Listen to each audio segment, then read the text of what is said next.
अगर आप एक किसी भी कंपनी के माध्यम से एक एईपीएस संचालक हैं तो इस वीडियो को कंप्लीट देखने के बाद अपने दोस्तों में शेयर करना बिल्कुल भी मत भूलिएगा, क्योंकि आज की इस वीडियो में हम बात करने वाले हैं कि जिस तरीके से सभी एईपीएस संचालक बहुत ज़्यादा एक नई समस्या से परेशान हो चुके हैं, और वो समस्या है कि आपकी आईडी का ब्लॉक हो जाना, और वो भी कंपनी के द्वारा। जबकि आपको आईडी को ब्लॉक करने से पहले कंपनी से कोई भी ना तो मैसेज आ रहा है, ना कोई मेल कर रहा है, ना एएसएम आपको कॉल करके बोल रहा है कि भाई आपकी आईडी को कंपनी से ब्लॉक किया जा रहा है और आपकी आईडी पर इतना पैसा पड़ा है। कोई भी इंफॉर्मेशन आपको ऑन टाइम बिल्कुल भी नहीं मिल रही है, बट आप काम कर रहे हैं और काम करते करते आपकी आईडी पता चलता है कि नेक्स्ट ट्रांजैक्शन में काम ही नहीं कर रही है, आप लॉगिन ही नहीं कर पा रहे हैं, आपकी आईडी को डीएक्टिवेट कर दिया गया है। ये एक बड़ी समस्या बनी हुई है सभी एईपीएस कंपनीज के बीच में। जितने भी उनके रिटेलर्स हैं, सीएसपी हैं, बहुत ज़्यादा परेशान हैं। आज मैं आपको बताने वाला हूं कि इसका फंडा क्या है, कंपनियां ऐसा क्यों कर रही हैं, इसमें आपका दोष है या कंपनी का दोष है या उन लोगों का दोष है जो फ्रॉड कर चुके हैं आधार कार्ड के माध्यम से। क्या कारण है एक्चुअली, आप सभी को इसकी जानकारी होनी चाहिए। तो मैं आपको बता दूं कि सभी एईपीएस कंपनीज का ये सब करने का जो मेन कारण है वो फ्रॉड ही है।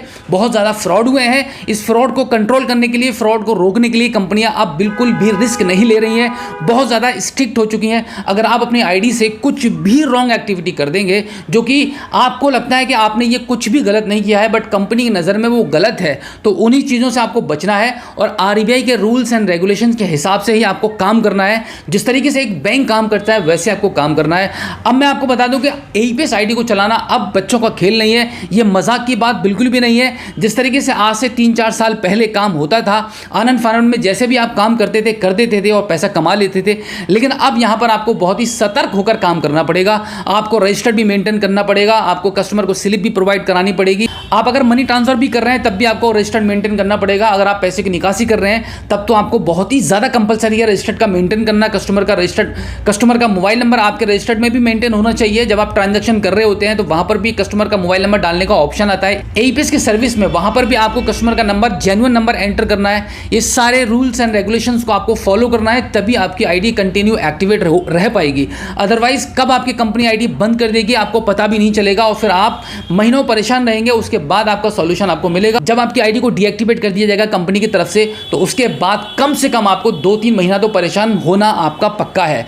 आपको इतना लंबा टाइम स्ट्रगल करना पड़ेगा तब जाके आपकी आईडी को एक्टिवेट किया जाएगा। मेरी जानकारी के हिसाब से मैं आपको बता दूं कि अब तक स्पाइस मनी के जितने भी रिटेलर्स जो मेरे कॉन्टैक्ट में थे, उन लोगों की जब आईडियां बंद हुई थी तो उनको कंपनी के ऑफिस नोएडा में जाना पड़ा और वहाँ पर उन्होंने विजिट किया है, अपना आपको सही साबित किया है कि भाई हम जेन्युइन सीएसपी हैं, हम जेन्युइन रिटेलर हैं, हमारी आईडी को एक्टिवेट कर दीजिए, हम आपके पास आए हुए हैं। इसका मतलब यह है कि हमने कोई भी फ्रॉड नहीं किया है। तब जाकर कंपनी ने उनकी बात को सुना और उनकी आईडी को एक्टिवेट किया गया। उन रिटेलर्स की स्पाइस मनी आईडी पर जितना भी पैसा पड़ा हुआ था, जो उन्होंने विड्रॉल किया था, उस पैसे को कंपनी ने फ्रीज कर दिया था। उसके बाद उस पैसे को अनफ्रीज किया गया, तब उन्होंने उस पैसे को अपनी आईडी से विड्रॉल कर पाए हैं। मतलब आप ऑल ओवर इंडिया में कहीं पर भी रहते हैं, फिर आपको बहुत ज़्यादा पैसा भी खर्च करना पड़ेगा।